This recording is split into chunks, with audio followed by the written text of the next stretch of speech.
Prime বিশ্ববিদ্যালয়ের পারভেজ তার বন্ধুদেরকে নিয়ে সিঙ্গারা খাচ্ছেন। এই মেয়ে দুইটা দাবি করেছে মেয়েদেরকে দেখা নাকি পারভেজ হাসছে। হাসার কারণে পারভেজ আবার তিনি ক্ষমাও চেয়েছেন যে আমি তো তাদেরকে দেখে হাসি নাই। আমার প্রশ্ন হলো, তোমাদেরকে দেখে হাসলে সমস্যা কি বলো?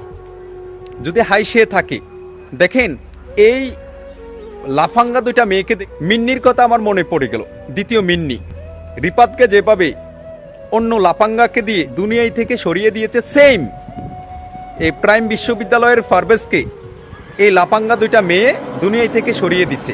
তো আমি ওই লাফাঙ্গা দুইটাকে বলতে চাই, তোমরা এই দুইটা মেয়ের জন্য যেই ছেলেটাকে দুনিয়ায় থেকে সরিয়ে দিচ্ছ, তোমরা তো জেলখানায় যাইবা। জেলখানা থেকে আসার পরে দেখবে এই লাফাঙ্গারা তোমাদেরকে চিনে না, চিনবো না, চিনার কথাও না। তোমাদের মতো খুনিদেরকে কেউ জায়গাও দিবে না। খুব লজ্জা লাগে যেখানে একটা পুরুষের হাসির নিরাপত্তা নেই।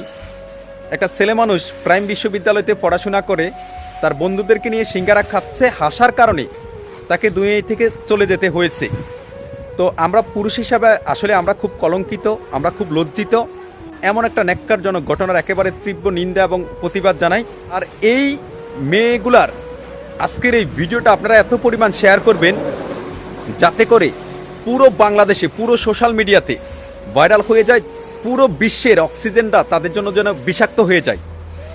কারণ ওই লাপাঙ্গা দুইটা ছেলের বিচার হওয়ার আগে এই লাপাঙ্গা দুইটা মেয়ের বিচার হওয়া খুবই জরুরি। কারণ ওদের কারণে তাজা প্রাণটা গতকালকে চলে যেতে হয়েছে এই দুনিয়া থেকে।